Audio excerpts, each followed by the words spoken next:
The only thing missing at this stage is a small detail on the stem that isn't actually mentioned in the instruction manual. My goal here is to give a more defined shape without removing too much material. I start by using a pencil to draft the profile directly onto the wood, and then I begin the sanding process to bring that curve to life. Once the first layer of planking is finished, I move on to smoothing everything out. To get the best results, I use a standard wood filler you can find at any hardware store. I apply a light pass, let it dry for a full 24 hours and finish with a quick sanding. It's a simple step, but it leaves you with a perfectly smooth surface for the next stage. Next, I apply the grey primer by AK. While waiting for that to cure, I got to work on the deck planks.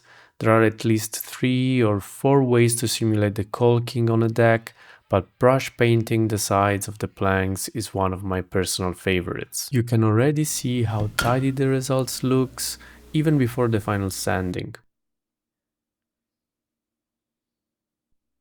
If you want to speed up the sanding process though, try scraping away the excess wood with a blade first, then follow up with your sandpaper.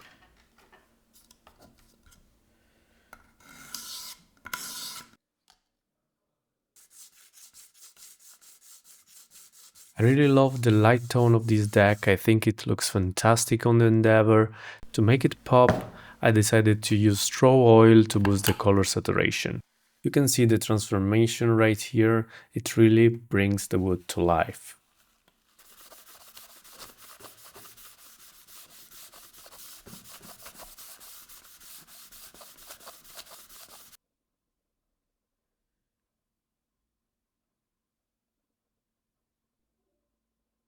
For the hull, I stuck with the 3 colors recommended in the manual. Even though I opted to brush paint them, I'm incredibly happy with how clean the finish turned out.